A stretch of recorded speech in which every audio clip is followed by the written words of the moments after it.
So, hi everyone. Today we have a special guest on our channel. We have Janardhan with us. So, Janardhan, would you like to introduce yourself once? Yeah. Hi Ashish. Thanks for having me here. And hi guys. I'm Janardhan, a 2024 computer science graduate from Shastra University. And currently I'm working as a software engineer one at PayPal. It's been around 8 months since I'm working here. And I'm really excited to be here to share my journey with you today. Yeah, Nice, that's man, nice. So, like he mentioned, he has recently cracked PayPal and we'll be getting to know his journey to cracking PayPal because obviously it's a dream company for many people, right? So, Janardhan, would you like to start us off with your interview experience? Like, how many rounds were there? What all happened? yeah, sure, Ashish. There was one online assessment which happened uh, where we were asked two DSA questions and one SQL query and five MCQs related to computer science core subjects. And the coding questions are most probably it's kind of medium easy to medium. It's in medium range overall. Basically, I remember that I got questions from a priority queue, one question from priority queue, and the second one is kind of an ad hoc problem. Yeah, that's about the online assessment. And after few days, have got the interview calls. So total, we had 3 rounds of interviews, and each round are eliminatory in nature. The first round, I had each round is also for 45 minutes, and they used to follow strict timelines. I mean, they used to give at max 5 minutes at max. They won't go beyond that, like extra time. And the first round where I had it was completely based on DSA, and I was asked two questions around DSA. There were the questions were related. One question was related to greedy approach, and I remember the other was related. Other was regarding some. Again, it was related to again a priority queue, I guess. And then yeah, at the second round, I had maybe after 2 days, I guess, or else the next day, uh, where I was asked a question. It's a kind of an ad hoc question. And as I mentioned that I've already interned at PayPal, they have also asked me about the internship project and the challenges that I faced there, and how was I able to uh, come up against them and all. The third round is also an on DSA based, and here mostly the interviewer was interested in my internship journey at the AppVX, where I had done a 6 month internship. So he has asked a lot of questions related to the project that I've worked on AppVX, uh, and then later he asked me a DSA question as well as a SQL query, and he has given me a scenario. Basically, has given me a scenario, and he asked me how would you come up with an SQL table, and he asked me few SQL queries related to that. And apart from all this, the main thing here is that we need to have a working code for every question that they have asked. I mean, if for every DSA question, we need to give them a working code. So we'll be given a hacker rank link in the email. So we need to code it in that link, and they would already set some test cases in that hacker rank Okay, itself. so they'll actually run it. It's not like you only have to think of the Yeah, approach, you have to provide a working code. yeah, we need to provide a working code. Hmm. Yeah, that's pretty much those are the 3 rounds that I had. Understood, understood. Overall, I would say that it's mostly a DSA heavy round. As it was for a fresher, they mostly concentrated on DSA and my internship projects. Mm-hmm. All right. So it was more about DSA, the projects that you have done, and SQL. So for Yeah, DSA, the topics you're exactly. saying were greedy, ad hoc, priority queue. And in the last interview, what was the topic, if you remember? Uh, I don't remember it exactly. I think it. to say that greedy or ad hoc, I guess, or Hmm. else a graph. Not sure.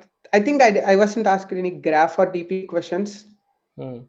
for sure. I think even that's a priority queue or a ad hoc question, Hmm. as far as I So remember. any advanced were I, not asked, like advanced data structure, advanced algorithm.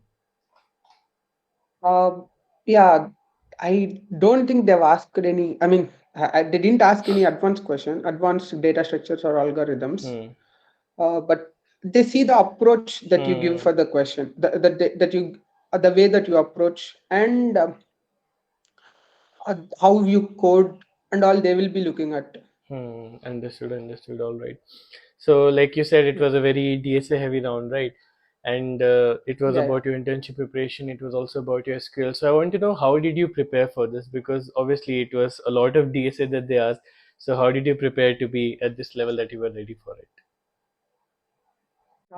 I would actually, I would say that when I was about to join engineering, I'm not at all aware of this coding and all, as we doesn't have coding in our 12th, 11th or 12th.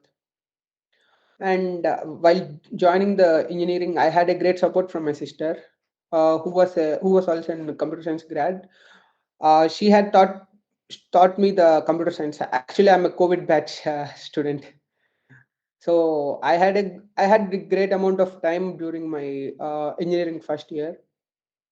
So there I had so at the time I had learned uh, a lot programming from my sister, and she has helped me a lot. And then apart from that, when we came back to the college during the second years and all, we started the competitive programming. I used to do Code Chef long contests. When I used to do it, used to be for Yeah, 10 yeah, days. yeah. So Now there it's I for got 3 days. there. Yeah, it's for 3 days. I wish We, it should be 10 days. the Yeah, yeah. for the That 10 was days. better. Yeah, it's really the long contests were so helpful for Hmm. me, where I got lot of time to think about the problems, Yes. and I used to solve it on my own. So actually, that has developed a lot of problem solving skills for me, and which brought so much interest in this coding.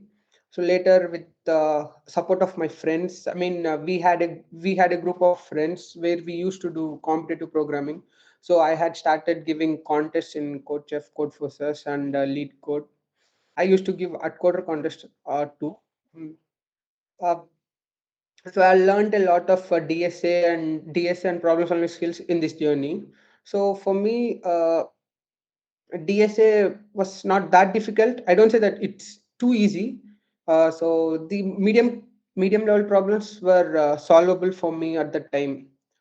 So this has helped me a lot in the interviews. And later I used, and apart from this, I also have followed the Striver sheet as everyone does. It's really, I will say that it has helped me a lot during before the interviews. I used to go through the Striver sheet for a revise of my DSA skills.